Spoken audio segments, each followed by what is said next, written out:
Assalamu alaikum, class 8. Hope you all are fine. Today my topic is Jinnah Gandhi Talks 1944. یہ basically جناح گاندھی ملاقات کے بارے میں ہے جو کہ 1944 میں ہوئی تھی. Gandhi wrote a letter to Quaid اعظم.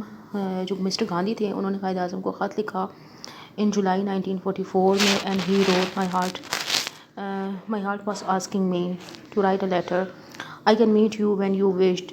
اچھا، اس میں گاندھی نے کیا لکھا تھا؟ انہوں نے کہا تھا کہ میرا دل کر رہا ہے آپ کو خط لکھنے کا.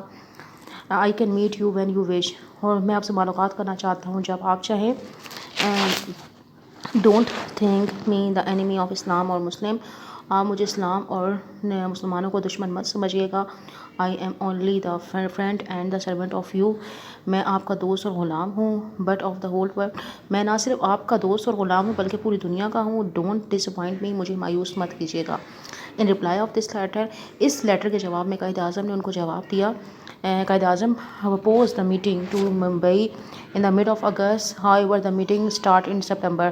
اس کے جواب میں قائد اعظم نے ان سے میٹنگ کا کہا کہ اگست سے میٹنگ ہوگی، لیکن وہ میٹنگ جو ہے وہ سپٹمبر کے منتھ میں ہوئی. It was decided the meeting that instead of the verbal discussion, it's better to exchange letter so that the record of the viewpoints of both the parties may be preserved. اچھا، اس میں یہ کہا گیا تھا کہ میٹنگ سے verbal discussion یعنی کہ زبانی بات چیت سے بہتر ہے کہ تھرو لیٹر ایکسچینج کے ذریعے ایک دوسرے کے ویو پوائنٹس کو جانا جا سکے، تاکہ دونوں پارٹیز کے جو پوائنٹس ہیں، ویو پوائنٹس ہیں، ان کو جو ہے وہ پریزرو بھی کیا جا سکے، یعنی کہ محفوظ کیا جا سکے.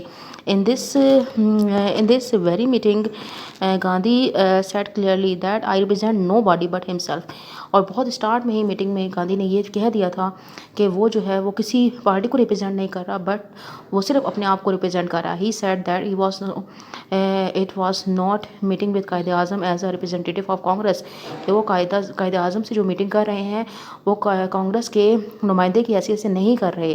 اور قائد اعظم جو تھے objected to it, Quaid Azam نے اس پر جو تھا وہ اعتراض کیا. And stress that the useless talks are not held between, کہ کسی بھی قسم کی یوزلیس ٹاکس جو ہے ان کے درمیان نہیں ہوگی. Representative of the two nations he could not hope to reach some positive result. اور قائد اعظم چاہتے تھے کہ جو بھی بات ہو اس کا پازیٹیو نتیجہ نکلے. انہوں نے یہ بھی مینشن کر دیا تھا کہ وہ as a representative of Congress Quaid Azam سے نہیں مل رہے ہیں، بلکہ Quaid Azam objected to it, اور قائد اعظم نے اس بات کا اعتراض کیا اینڈ اسٹریس اور اس فوکس کیا کہ that unless talks are not held between the representative of the two nations he could hope the reach some positive result, کہ یہ جو میٹنگس ہیں اس کا کوئی پازیٹیو رزلٹ ہونا چاہیے. The talks start from the point of Pakistan resolution based on the two nation theory. اور یہ ساری باتیں جو تھیں وہ ٹو نیشن تھیوری کے پوائنٹ جو کہ پاکستان ریزولوشن میں پیش کیا گیا تھا اس سے اسٹارٹ ہوئی. ڈیورنگ دا ٹاک، باتوں کے درمیان Gandhi refuse to accept the two nation theory. Gandhi جو تھے انہوں نے ٹو نیشن تھیوری کو ریجیکٹ کر دیا تھا. Proposal made by the Gandhi, اور گاندھی نے کیا پرپوزل دیا تھا؟ After having dialogues and correspondence with Qaid Azam, Gandhi said that though he was not supporter of the two-nation theory, yet if Muslim League wanted to put Lahore resolution into the practice form, the issue should be delayed. اچھا، اب یہ کہا تھا کہ گاندھی جو تھے انہوں نے اس اپنے پرپوزل میں یہ کہا تھا کہ وہ جو ہے وہ ٹو نیشن تھیوری کے سپورٹر نہیں ہے، لیکن اگر پھر بھی مسلم لیگ جو ہے وہ لاہور ریزولوشن والی ڈیمانڈ کو رکھنا چاہتی ہے، آگے فارورڈ کرنا چاہتی ہے، تو اس مسئلے کو تھوڑا سا ڈیلے کر دیا جاتا ہے. This issue should be delay and first they should achieve the freedom.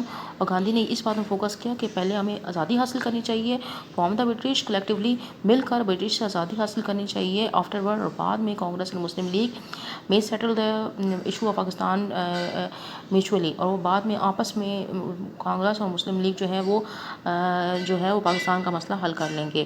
Reply of Quaid Azam urged that the style adopted by the Gandhi is nothing but the cheating and the hypocrisy and the cunningness.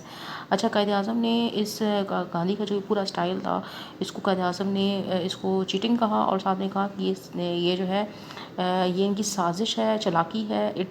he emphasized that the British must settle the issue Pakistan before the freedom of India because Congress and the Hindus could not be replied upon. اور گاندھی نے قائد اعظم نے کہا کہ پاکستان کا مسئلہ جو ہے اس کو پارٹیشن سے پہلے حل ہونا چاہیے، کیونکہ مسلم جو ہے وہ کبھی بھی کسی بھی طور پر گاندھی اور کانگریس پر جو ہے وہ بلیو نہیں کر سکتے.